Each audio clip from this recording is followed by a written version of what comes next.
Does a Pionus parrot make a good apartment parrot? I thought I would come upstairs because I'm going to take a shower, do something about this. And I brought my two Pionuses. I thought it would be perfect for showing you kind of what it sounds like in my bathroom. Okay, that was loud. But I'm glad because you guys, I want you to know that they can be loud. Yeah. That's the baby. She's 2.5 months. This is Ale, who is a year and what? Almost a half.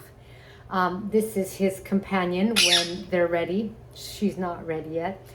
And they are white-capped Pionuses. Hey guys, I'm Kaylin with the crazy hair today. Part of it comes from having parrots. I'm the author of The Parrot Bliss Bond and the new book, Get to Know African Grey and Cape Parrots. Get your copies on Amazon.com today. If you want to hear about this amazing species as an apartment parrot, you're in the right place.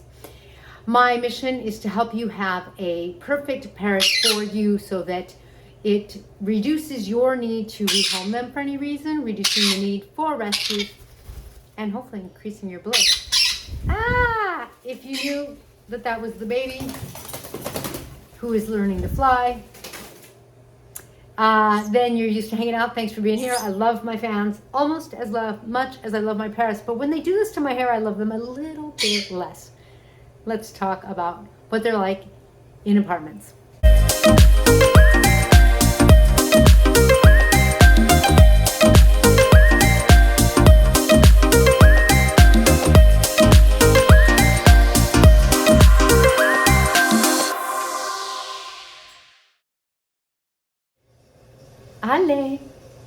Ale. Right now he's kind of like watching her and probably scared of this mop on my head. But I love that he has started to say Ale. Ale is short for alebrije. Alebrijes are these like mystical sort of like wooden characters that they make in Oaxaca, Mexico.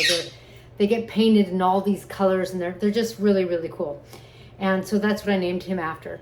Right, Ale? And sometimes he says Ale, and sometimes he starts to say alebrije. Hi, Ale. I find that this is a phenomenal apartment parrot. Not that I'm in an apartment, but because you can hear her noise level. She's being loud. And compared to my Amazons, that's nothing. This is his normal sound level. Hers too. She's up on the light, so she's kind of, see, she's up right there.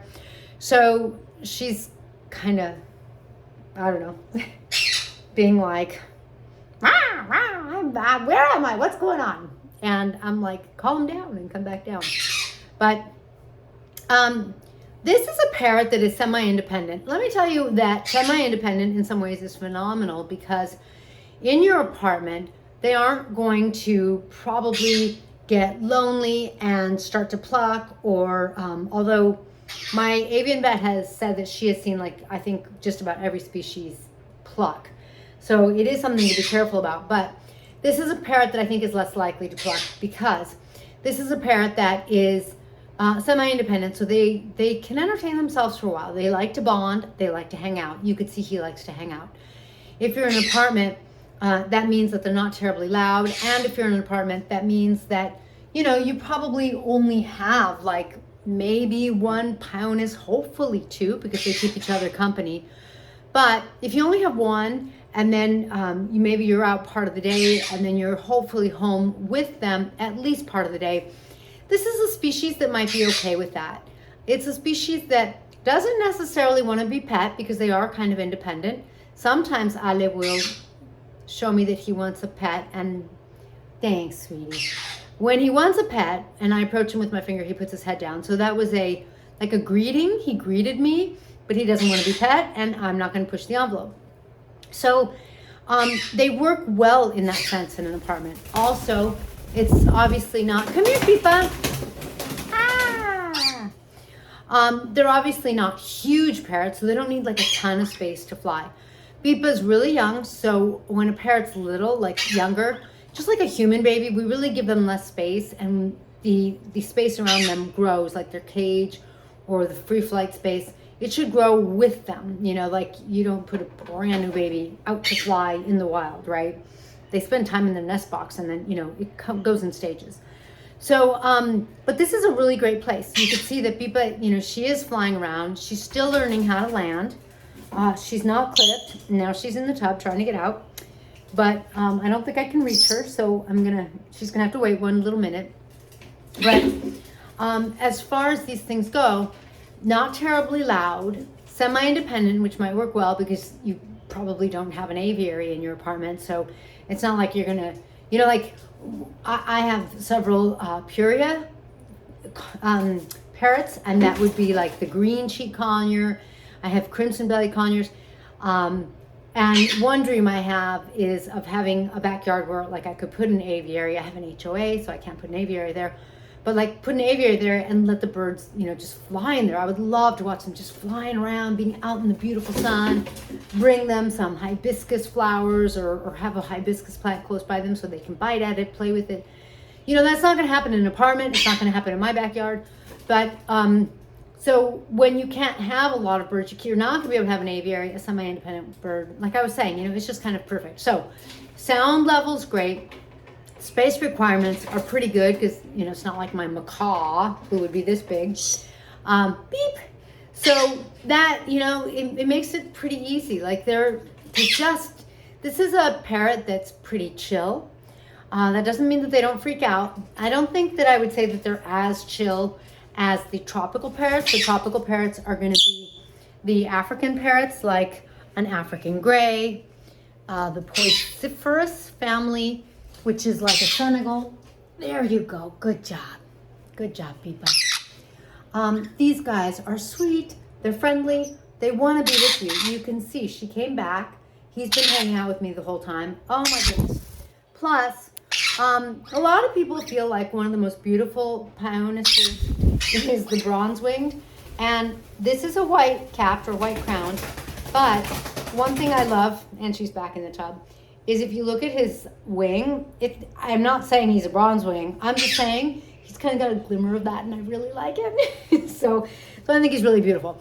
So I don't think you have a parrot that's typically aggressive. I've never really heard them as being described as being aggressive. I feel like I was saying, if anything, they're not super chill, like I was saying, but I feel like they are chill. Biba's really hyper right now, and she's kind of like conure hyper, but you can see she's just, there you go. Let's see if you stay up there. Anna, you want to go up with her? Let's see. This is part of me trying to get them to hang out together. And, you know, this is my bathroom. It's obviously not an apartment, but it is a limited space. And you can kind of see how, because of their size, I can easily, like, there's plenty of space. There's plenty of space for me to have them together. They're in a neutral space because it's not anyone's cage. And so I can kind of see how they do, just trying to acclimate them to being together, because she's young, so they can't be together yet. But you can see what I'm saying about the space. There's plenty of space for them in an apartment, like it works. So I think those are the things that you would most consider when you are wanting an apartment parrot. You know, these guys don't need like a cage. Like my macaw's cage is so big, I can get in it. You can see that they don't need a cage that big. Biba, no, Ale. Be nice to her. Be nice. Biba is about 100 grams. I believe Ale's, no. She's 150. She's under 200. And I think he's something over 200. And I say that to give you an idea of their size. You can also see they're longer than my hand. So I think they're like, 14 inches, something like that. So beautiful, beautiful parrots. Very easy to get along. If you have conversations, I mean, this is one of the things, right? In my house, when you're downstairs, it's hard to have a conversation. In here, she's being loud, and I know you can hear me. I'm not worried that they're being too loud. So there you have why I think they're fantastic. Plus, they're kind of easy in the sense that they don't require nut fat in their diet. So that makes it either more economical. Good job, Biba. Good job. Look at that. You flew back up. Good job. Yes. So, I mean, what's not to love? You know what? The only thing that's not to love is that they're an expensive bird and they're really hard to find. That's really what's not to love. But otherwise, in your apartment, man, you're set with this bird. All right, guys, if that helped you out some, I always love it. If you want to do a super thanks, please visit PARROTS.com because then I retain more of that thanks instead of having to share it with my YouTube partner. That partner takes quite a bit. If you have any questions or comments, please put them below because that helps my juice. Give me one of these. It helps my juice. If you want to join my membership, check it out. You can learn about it on ParrotBliss.com. It says YouTube groups, and you can click on that. And then if you want some awesome parrot merch, visit shop.parrotbliss.com. Otherwise, I will catch you in the next I Live Feathered video.